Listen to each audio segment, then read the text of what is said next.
Donc le cheikh a commencé par nous dire que la question qui se posait à nous en premier lieu, par rapport à cet amour de l'envoyé de Dieu, sallallahu alayhi wa sallam, c'était de répondre à la question pourquoi.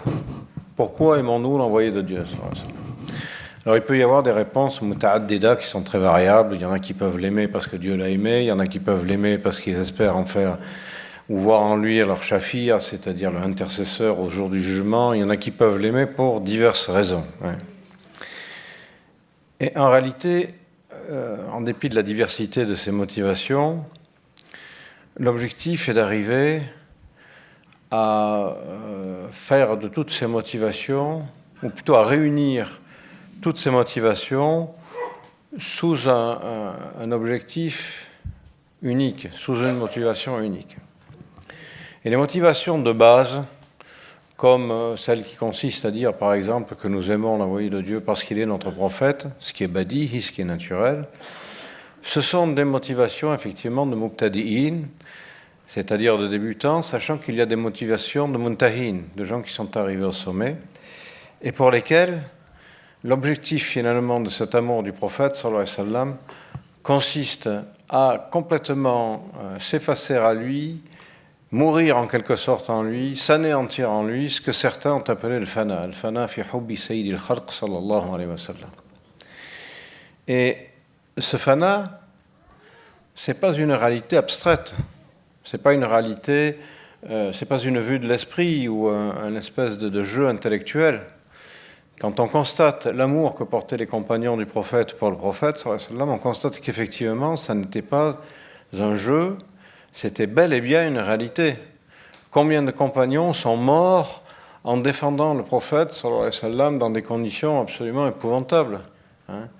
L'histoire de ce compagnon qu'on a relevé, qui avait plus de 80 coups de lance, d'épée, de couteau dans le dos, pour l'avoir protégé de son corps, sallallahu alayhi wa sallam. Ou de cette femme qui, après avoir perdu un bras en le défendant, l'a défendu de son autre bras. Bon, et c'était une femme. Et des exemples comme ça, on en a dans la Sira qui sont innombrables. Et le prophète, Dieu nous dit clairement dans le Coran, In kuntum tuhibbuna Allah fattabi'uni yuhibbukum Allah. Si vous avez l'amour de Dieu, suivez-moi, Dieu vous en aimera davantage. Et il est clair que l'ittiba', c'est-à-dire la conformité à la loi et à la nature du prophète, fait partie des choses qui nous sont demandées pour prouver précisément cet amour que nous éprouvons pour le prophète. Sachant que cette volonté de le suivre, même si elle est absolument fondamentale, il y a un amour, je dirais, pur, qui est complètement sirf, mahad, qui va même au-delà de cette volonté de se conformer au prophète. C'est-à-dire qu'il y a des gens qui, parfois, bien qu'en ayant commis des erreurs, avaient un amour tel du prophète que malgré tout, Dieu leur pardonnait. À preuve l'histoire de ce compagnon qui s'appelait Khushayban, qui était souvent ivre, malheureusement, que le prophète faisait frapper. Et quand Sayyidina Omar a voulu l'insulter, il a pris sa défense en disant « La tasubbuhu fa innahu rajulun yuhibbu Allah wa rasulahu wa yuhibbuhu Allah wa rasuluhu ». Donc, ce qui est vraiment fondamental, c'est de comprendre que cet amour, ce n'est pas un amour fictif, ce n'est pas un amour virtuel, c'est un amour qui a été partagé par l'ensemble de l'entourage prophétique, sallallahu alayhi wa sallam, et qui était encore une fois un miryar de la foi, c'est-à-dire une façon de graduer sa foi. Et puis le cheikh a mentionné ce verset, si l'amour de vos fils, si l'amour de vos pères, si l'amour de vos épouses, etc., vous sont plus chers que l'amour de Dieu et de son envoyé, eh bien, soyez dans l'attente, jusqu'à ce que Dieu produise son ordre. Et la conclusion est terrible, Wallahu la yahdi al-qawm al-fasiqin. Et Dieu ne guide pas le groupe des pervers. À savoir qu'en gros, ce que signifie le verset, si vos biens, vos épouses, vos enfants, vos proches, votre tribu, vos frères, vous sont plus chers que Dieu et que son envoyé, c'est que vous faites partie des fasiqin. Ce qui est une accusation terrible, nasallallahu salam wa husn khitam. En gros, encore une fois, le miryar, l'aune qui nous permet de mesurer à quel point nous avons l'agrément et la satisfaction de Dieu, c'est l'amour du prophète. Il est absolument impératif pour nous d'aimer davantage le prophète que nos propres personnes, que notre propre entourage, que nos propres biens, que nos propres activités, pour avoir la garantie que nous sommes effectivement dans la ligne qui nous est demandée par Dieu et par son envoyé. Et dans un hadith Al-Rushir a énuméré ensuite un certain nombre de causes, de raisons pour lesquelles nous pouvons aimer le prophète. Il a mentionné dans un hadith qui est cité dans le Shifa du Qadi Iyad, Ahibbullahu lima yurzikum min ni'amih wa ahibbuni li hubbillahi li. Aimez-moi, ou aimez Dieu plus exactement, pour les faveurs dont il vous fait bénéficier. Et aimez-moi à cause de l'amour que Dieu éprouve pour moi. Pourquoi ? Parce qu'il est naturel pour l'homme d'aimer les gens qui lui font du bien. Al-insan majboul ala hubbi man ahsana ilay. Par nature, l'homme est porté à aimer tous ceux qui lui donnent leur affection. Et bien entendu, Dieu nous a donné son affection, nous a prouvé son affection de toutes les manières, puisqu'il est clair que nous lui devons tout. Nous lui devons de respirer, nous lui devons de marcher, nous lui devons de voir, nous lui devons de vivre, nous lui devons notre risque, nous devons absolument tout à Dieu.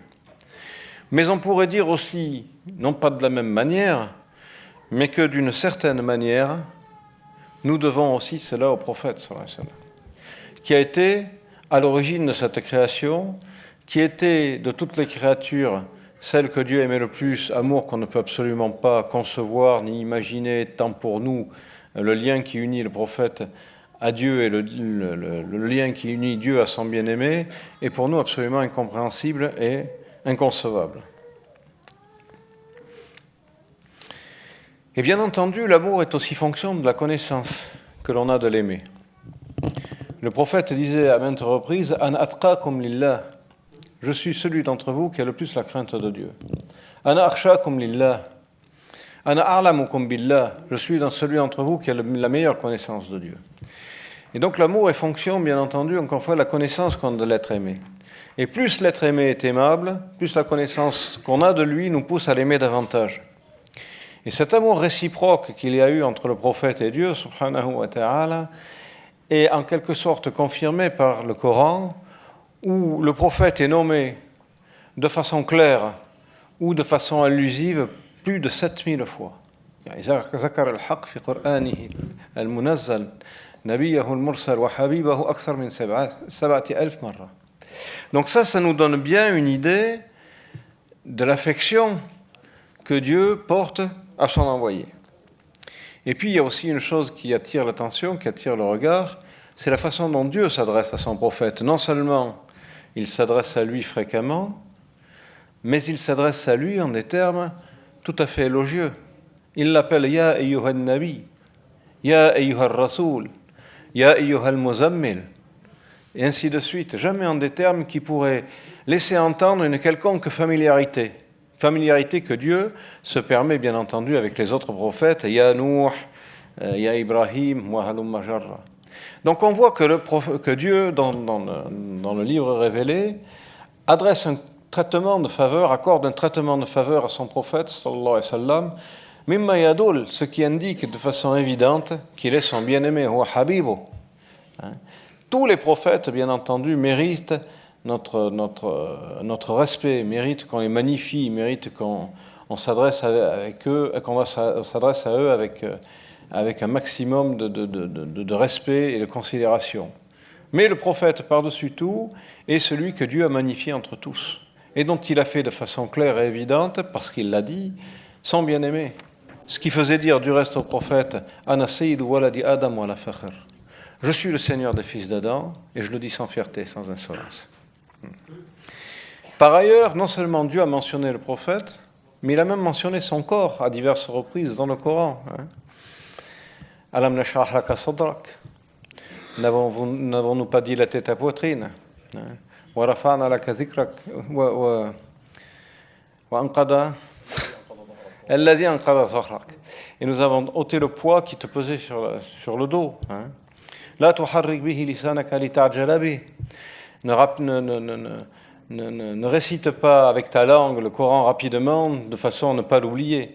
Donc on voit que même Jasaduhu Sharif, son noble corps, est mentionné à diverses reprises dans le Coran par Dieu avec un maximum d'affection de respect. Et si Dieu lui-même a pris le soin de respecter son envoyé, sallallahu alayhi wa sallam, c'est pas pour que nous le considérions avec familiarité. Du reste, à diverses reprises, on voit que quand il y avait des compagnons qui étaient des bédouins ou des gens qui s'étaient convertis depuis peu et qui s'adressaient au prophète sallallahu alayhi wa sallam de façon parfois malveillante, parfois parce qu'ils étaient un petit peu des ours mal léchés, ils suscitaient immédiatement la colère des autres compagnons qui voulaient soit lui taper dessus. Et bien entendu, le prophète sallallahu alayhi wa sallam, avec toute la longanimité qui était la sienne, les ramenait à la raison, les calmait et s'adressait à l'impétrant, à celui qui était intervenu de façon grossière ou brutale ou inadéquate, s'adressait à lui pour le ramener à la raison, lui expliquer comment il devait s'adresser à son prophète sallallahu alayhi wa sallam. Donc, les cœurs, comme on a dit, ont été habitués à respecter, à aimer ceux qui lui font du bien. Or, le prophète, sallallahu alayhi wa sallam, est le cadeau par excellence qui nous a été accordé. Dieu dit dans le Coran, لَقَدْ مَنَّ اللَّهُ عَلَى الْمُؤْمِنِينَ. مَنَّ Allah. Dieu nous a fait un cadeau quand il a envoyé le prophète parmi nous. En envoyant un prophète qui était issu de leur rang. C'est un cadeau que Dieu nous a accordé. Et Dieu, subhanahu wa ta'ala, dans le Coran, n'a rien mentionné entre toutes ces faveurs à laquelle il est donné le nom de cadeau. C'est-à-dire, il ne nous a pas dit, je vous accordais le basar, c'était un cadeau, je vous accordais la main, c'était un cadeau, je vous accordais l'intelligence, c'était un cadeau. Le seul cadeau dont Dieu se soit prévalu dans le Coran, لَقَدْ مَنَّ اللَّهُ عَلَى الْمُؤْمِنِينَ إِذْ بَعَثَ فِيهِمْ رَسُولًا. Rasoul huwa al-man. C'est la seule chose en définitive. Et le man, en arabe, c'est le cadeau pour lequel on demande à celui auquel on a adressé le cadeau de nous remercier. Donc la seule chose en définitive pour laquelle Dieu nous demande de le remercier, si on prend le cadeau en considération, c'est le prophète. Rasoul al-Azam, c'est le cadeau par excellence que Dieu nous a fait et le seul pour lequel il nous est demandé de nous montrer reconnaissants. Et on peut dire effectivement, comme le faisait remarquer le Cheikh, que si probablement on disait que nos mouvements, notre respiration, notre goût, notre vue étaient d'une certaine façon dus en partie au prophète sans pour autant ôter à Dieu sa qualité de créateur, on ne serait certainement pas loin de la vérité. Par ailleurs, le prophète sallallahu alayhi wa sallam était haris, était absolument désireux, soucieux de préserver jami'an nas min an-nar. Kana haris ala inqaz al-bashariya min an-nar. C'était son souci suprême, c'était l'objet de sa mission, sallallahu alayhi wa sallam. Et ne serait-ce que pour cette raison, eh bien, nous devons, quant à nous, d'être reconnaissants vis-à-vis du prophète, sallallahu alayhi wa sallam. Harisun bil mu'minina ra'ufun rahim.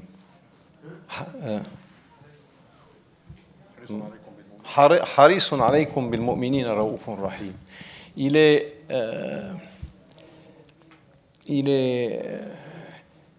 c'est difficile à traduire ce mot, haris. J'ai dû le traduire dans le passé, mais j'ai oublié. Il a le souci de vous. Et il est miséricordieux envers les croyants. C'est-à-dire que pour le prophète, sallallahu alayhi wa sallam, le sort de la communauté, ce n'est pas un sort qui lui est indifférent. Il y a un hadith du reste où il dit « Si l'un d'entre vous avait été piqué par une épine, la ahsastu bih. Je l'aurais senti. » C'est vous dire donc l'intérêt ou l'étendue de l'intérêt que le prophète portait à sa communauté et à l'humanité de façon générale. Par ailleurs, ce qu'il faut savoir, c'est que le prophète sallallahu alayhi wa sallam était aimable non seulement pour son caractère, pour ses akhlaq, et du reste qu'il avait été innama bu'istu mutammiman li makarim al-akhlaq, je ne t'ai envoyé que pour parachever la noblesse de mœurs. Mais par ailleurs, il était aussi ajmal an-nas khalqan wa khuluqan. Il était aussi le plus beau des hommes, sallallahu alayhi wa sallam. À tel point que de nombreux compagnons, sallallahu alayhi wa sallam, se sont livrés à cet exercice qui consistait à le décrire. Parmi eux, on peut citer évidemment Sayyidah Aïcha, Bon, j'avais noté les noms. Ma'bad, Al-Bara ibn Azib, Sayyidina Anas, qui évidemment a décrit le prophète en maintes occasions, Sayyidina Ali, qui l'a décrit en maintes occasions. Et s'ils l'ont décrit, c'est parce que précisément cette description physique était de nature à augmenter l'amour que les gens lui portaient. C'est-à-dire il était aimable non seulement pour ses mœurs et pour la beauté de sa constitution intérieure, mais aussi pour sa beauté extérieure. Ce qui fait que les compagnons le décrivaient et étaient attachés à sa personne de manière quasi charnelle, quasi physique. Et bien entendu, la connaissance de ces descriptions du prophète, sallallahu alayhi wa sallam, sont également de nature à éveiller en nous l'amour du prophète. C'est pour cela que le shir nous faisait savoir que si quelqu'un a l'intention ou a le désir de voir le prophète, sallallahu alayhi wa sallam, fil manam, il n'a qu'à s'adonner à l'exercice qui consiste à lire ses shama'il, ses descriptions, et notamment ses descriptions physiques, parce qu'elles sont de nature à vouloir, à l'inciter ou à le pousser à rechercher cette vision qui, bien entendu, est bénéfique pour tout croyant. Je me souviens à cette occasion, je sors un petit peu du sujet, mais c'est la même chose. Notre shir nous avait raconté une fois l'histoire de quelqu'un qui voulait voir le prophète et qui était venu voir un shir en lui disant « Qu'est-ce que je peux faire pour ça ?» Il lui a dit « C'est pas compliqué, ce soir tu rentres chez toi, tu fais des kebbés. » Alors kebbé, c'est un plat syrien, c'est du borgoul avec de la viande à l'intérieur. C'est déjà salé naturellement. Il dit « Tu le sales énormément, beaucoup, et tu t'endors sans boire. » Bon, bizarre, mais enfin bon, si ça doit me permettre de voir le prophète, pourquoi pas. Donc le soir, il s'endort, il mange ses kebbés. Et le lendemain, il vient voir le chien, il dit « Tu as vu le prophèt ?» Il a dit « Non, qu'est-ce que tu as vu ?» Il a dit « Toute la nuit, j'ai vu de l'eau, des cascades, des torrents, des rivières. » Il lui dit « Quand tu auras autant le désir du prophète, qu'est-ce que tu as eu le désir cette nuit de la flotte ? Tu verras le prophète. » Donc, tout ce qui est de nature à susciter, à ancrer en nous ce désir du prophète, sallallahu alayhi wa sallam, peut être la circonstance qui nous permettra de nous réunir à lui, Inch'Allah, yaqazatan aw manaman. Par ailleurs, et on l'a déjà bien senti, cette beauté physique était assortie d'une beauté éthique absolument irréprochable. On l'a dit, le prophète sallallahu alayhi wa sallam a dit clairement qu'il avait été envoyé pour parachever la noblesse de mœurs. Et la noblesse évidemment intérieure est beaucoup plus probante et beaucoup plus à rechercher que la beauté extérieure. Mais il est des cas, comme c'était le cas pour le prophète, où l'un ne va pas sans l'autre. Cela étant, si on n'est pas doté d'une beauté physique extraordinaire, ce n'est pas non plus un aïb, ce n'est pas un défaut. Pour peu, évidemment, qu'on cherche à acquérir cette beauté spirituelle dont le prophète était pour nous le modèle excellent. Le shir a rapporté à cette occasion l'histoire d'un khattat, c'est-à-dire d'un calligraphe, qui avait réalisé une calligraphie très belle pour un notable. Et quand il l'a présenté au notable, il s'est aperçu que le calligraphe en question était absolument laid. Et il lui a posé la question, il lui a dit « Où étais-tu donc quand Dieu a créé la beauté ?» Évidemment, c'est un petit peu désobligeant, c'est le moins qu'on puisse dire. Et le khattat a eu le calligraphe a eu cette réponse qui était absolument extraordinaire. Il lui a dit « Kuntu abhasu anil kamal » À ce moment-là, moi, je recherchais la perfection. Et la perfection, c'est la perfection intérieure, et c'est ce qui m'a été donné en partage. Donc, même si je n'ai pas eu la beauté, j'ai quelque chose de beaucoup plus précieux entre les mains. Et sous-entendu, il en remerciait Dieu. Donc, cette perfection à la fois physique, extérieure, et cette perfection éthique, intérieure et spirituelle, qui était celle du prophète, était celle de quelqu'un, ne l'oublions pas, qui était ma'soum. Le prophète a été le prototype, sallallahu alayhi wa sallam, que Dieu a créé. Ce que Dieu avait dit de Sayyidina Moussa, il aurait pu le dire du prophète, je t'ai fabriqué pour moi-même. Le prophète a été le prototype qui était fait pour représenter par excellence la façon dont Dieu, entre guillemets, aurait pu se comporter sur terre. À preuve que Sayyida Aïcha, quand on lui a demandé quelles étaient les mœurs du prophète, elle a répondu cette phrase extraordinaire, Kana khuluquhu al-Qur'an. Ces mœurs étaient les mœurs du Coran, c'est-à-dire les mœurs divines. Et cette perfection du prophète, encore une fois, qui unissait à la fois l'éthique et la beauté spirituelle, est bien entendu une autre raison pour laquelle nous devons de l'aimer et, partant, grâce à cet amour, nous élever spirituellement, progressivement jusqu'à Dieu. N'oublions pas donc qu'il était marsoum, qu'il était incapable de contrevenir aux ordres de Dieu précisément en vertu de cette perfection naturelle qui était la sienne. Et cette perfection, ça n'était pas un maksab, ça n'était pas une acquisition, c'était un don de Dieu. C'était un don de Dieu. Hein. Dieu le dit dans la sourate Ad-Duha, il t'a trouvé orphelin, il t'a pris en charge, etc. On voit bien que c'est Dieu qui le prend en charge, effectivement. Et on dit du reste que dans la définition de l'ummiya, le fait que le prophète ait été un illettré, ça ne veut pas dire qu'il ne savait pas lire et écrire. Ça veut dire que c'est Dieu qui avait pris en charge son éducation. Et comme il le disait lui-même, Addabani Rabbi fa ahsana ta'dibi. C'est mon Seigneur qui a pris en charge mon éducation et qui l'a parachevé. Donc, pour toutes ces raisons, évidemment, qui viennent s'ajouter à celles qui ont été précédemment énumérées, il convient pour chacun d'entre nous d'essayer d'accéder pour ceux qui n'y sont pas encore arrivés et d'essayer de s'y maintenir pour ceux qui y sont déjà parvenus dans cet amour du prophète et qui est encore une fois le moyen par excellence de se rapprocher de Dieu. Je vous l'ai déjà dit tout à l'heure, Antababullah, c'est toi qui es la porte de Dieu et par conséquent nul ne peut espérer accéder à Dieu sans passer par ce passage inévitable et incontournable qu'est l'envoyé de Dieu sallallahu alayhi wa sallam. Et le cheikh a conclu en disant que, bien entendu, on pourrait parler des heures de la beauté prophétique, que ce soit sa beauté spirituelle ou sa beauté physique, sans jamais se lasser, mais que l'objectif, évidemment, à terme, c'était d'être réunis avec le prophète, sallallahu alayhi wa sallam, yawm al-qiyamah, et de pouvoir boire et s'abreuver avec lui à sa vasque pour goûter à une boisson grâce à laquelle nous n'éprouverons plus jamais le soif. Walhamdulillahi Rabbil Alamin.